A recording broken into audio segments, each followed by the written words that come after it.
Hi, this is Ashley Swartz, BTV. I'm here with SMG Source at CES, and I'm fortunate enough to be joined with Scott Hess of Sparks Communications. He's the SVP of Human Intelligence. Quite an impressive title. I love it. It's an important title. It is. Scott, nice to see you. Nice to see you as well, Ashley. So you just came off the show floor, and you're going to go back again, I know. Tell me a little bit about what you saw and what you thought. I wish I wasn't going back in. The thing that's amazing to me is I came to CES 16 years ago, I think, the first time. And 16 years later, with everything that's going on, you still see a ton of TVs in there. I mean, everywhere you turn, it's if it's not a TV, it's a video display.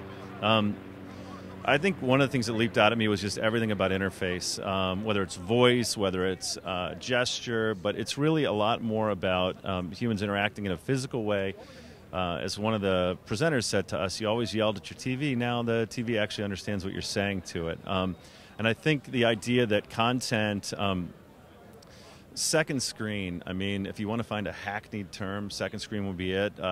Dick Costolo at Twitter a couple years ago said, we're the second screen.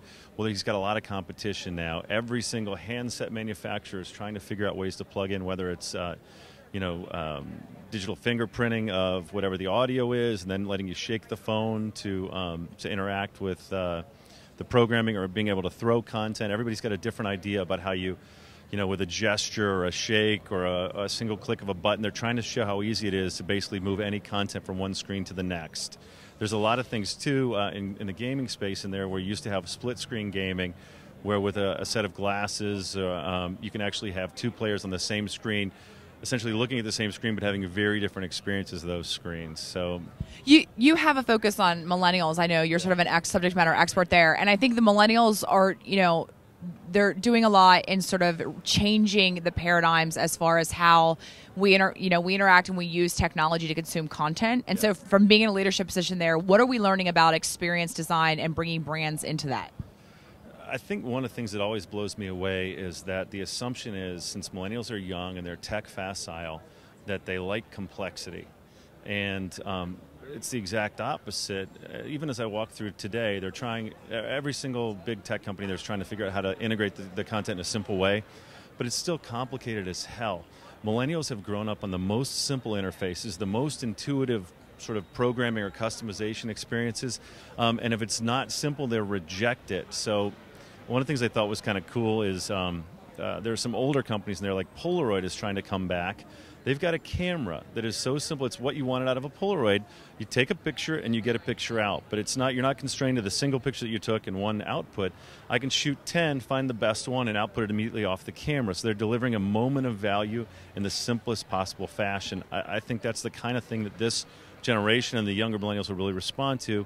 They've got a tablet that's rock solid simple for $129, so that if you've got everyone's going to have a tablet. You got a third of the millennial population with them in their hands now, but these at $129, and they're selling at Target and they're selling at Walmart. They're preloaded with a sort of parent-approved, kid-friendly browser.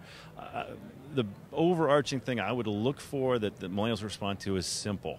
I used to call it the big easy.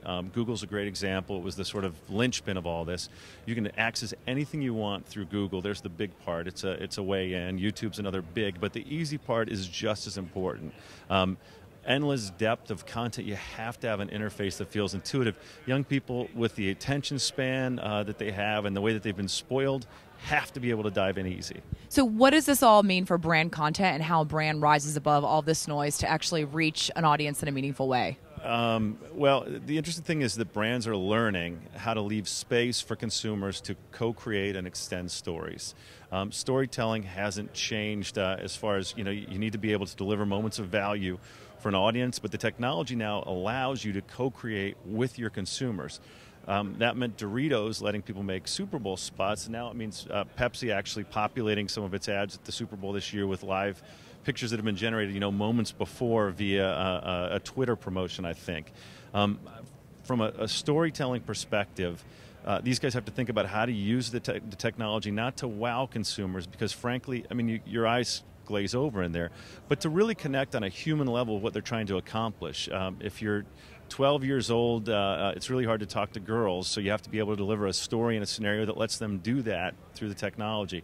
If you're 35 years old and you're trying to buy a new car, it's not about titillation or entertainment, it's about utility and how do you deliver that experience. So I think using the technology to create moments of value against the backdrop of a story is what's going to win with consumers now. That's great. Thank you. I think actually you may get as many on a tour to talk to girls as you do to tour the floor of CES, so you might want to think about that next year.